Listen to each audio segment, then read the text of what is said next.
do you say? Well, first of all, I'm for affirmative action temporarily, but for two reasons. First of all, you have to look at the university's purpose. It is to educate their students.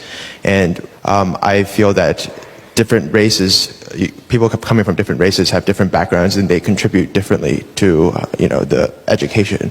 And second of all, when you say they have equal backgrounds, that's not true when you look at the broader picture and you look at slavery. And this is kind of a reparation. I think affirmative action is a temporary solution to alleviate history and the wrongs done to African Americans in particular. And what's your name? David.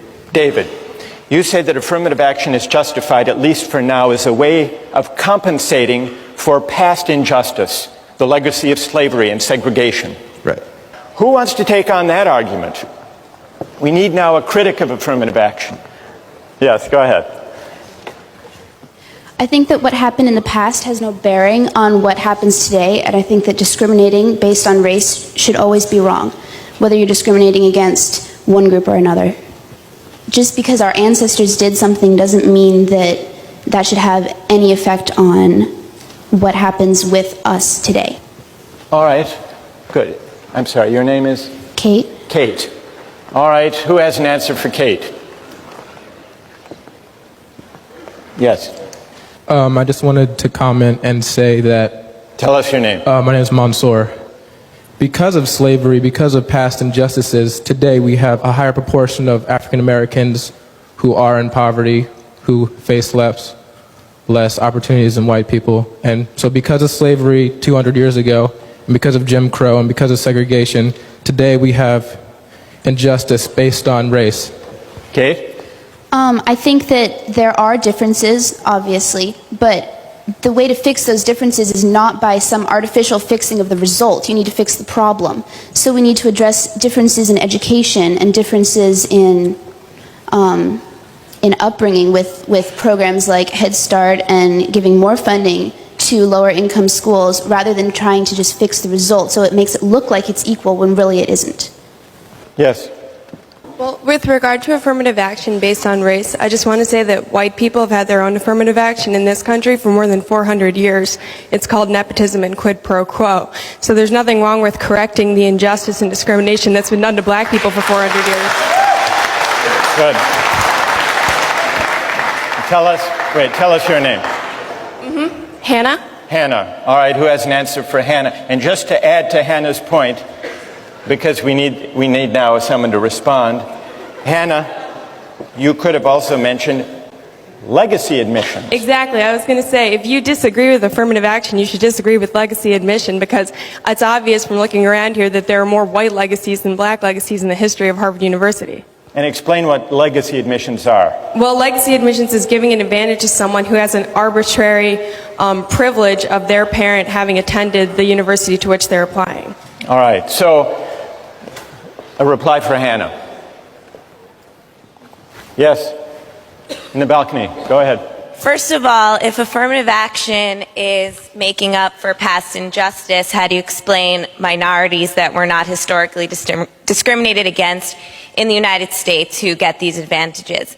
In addition, you could argue that affirmative action perpetuates divisions between the races rather than achieve the ultimate goal of race being an irrelevant factor in our society. And tell us your name. Danielle? Hannah? I disagree with that, because I think that by promoting diversity in an institution like this, you further educate all of the students, especially the white students who grew up in predominantly white areas. It's certainly a form of education to be exposed to people from different backgrounds, and you put white students at an inherent disadvantage when you surround them only with their own kind. Why should race necessarily be equated with diversity? There's so many other forms. Why should we assume that race makes people different? Again, that's perpetuating the idea of racial division within our universities and our society. Hannah? With regard to African American people being given a special advantage, it's obvious that they bring something special to the table because they have a unique perspective, just as someone from a different religion or socioeconomic background would as well. As you say, there are many different types of diversity. There's no reason that racial diversity should be eliminated from that criteria. Yes, go ahead. racial discrimination is illegal in this country, and I believe that it was African American leaders themselves, when Martin Luther King said he wanted to be judged not on the color of his skin, but by the content of his character, his merit, his achievements. And I just think that to decide solely based on someone's race is just inherently unfair. I mean, if you want to correct based on disadvantaged backgrounds, that's fine, but there are also disadvantaged white people as well. It shouldn't matter if you're white. Black. Tell us your name. Ted. Ted? Yes. Think of Hopwood. It's unfair to count race, or I assume you would also say ethnicity or religion. Yes. Do you think she has a right to be considered according to her grades and test scores alone? No, there is more to it than that. Universities need to promote diversity. And So you agree with the goal of promoting diversity? There's ways to promote diversity besides discriminating against people solely based on a factor that they cannot control. All right, so what makes it wrong is that she can't control her race. She can't control the fact that she's white. That's the heart of the unfairness to her. Bree made a similar point, that basing admissions on factors that people can't control is fundamentally unfair. What do you say? There's a lot of things you can't control, and if you're going to go through it based on merit, like just based on your test scores, a lot of what you can achieve has to do with like the family background that you raised in. If both your parents were scholarly, then you have more of a chances of actually being more scholarly yourself and getting those grades. And you can't control what kind of family you were born into. So All right, good. That's a great rejoinder. What's your name? Da. Da. Ted, are you against advantages that come from the family you were born into? What about legacy admissions? I mean, I do believe that in terms of like a legacy admission, you shouldn't have a special preference. I mean, there is a legacy admission you could argue is another part of diversity. You could say it's important to have a small percentage of people that have just several generation family attendance at a place like Harvard. However, that should not be an advantaged factor like race. That should just be another part of promoting diversity. Should it count at all? I think that alumni status, should it count at all, Ted? Yes, it should count.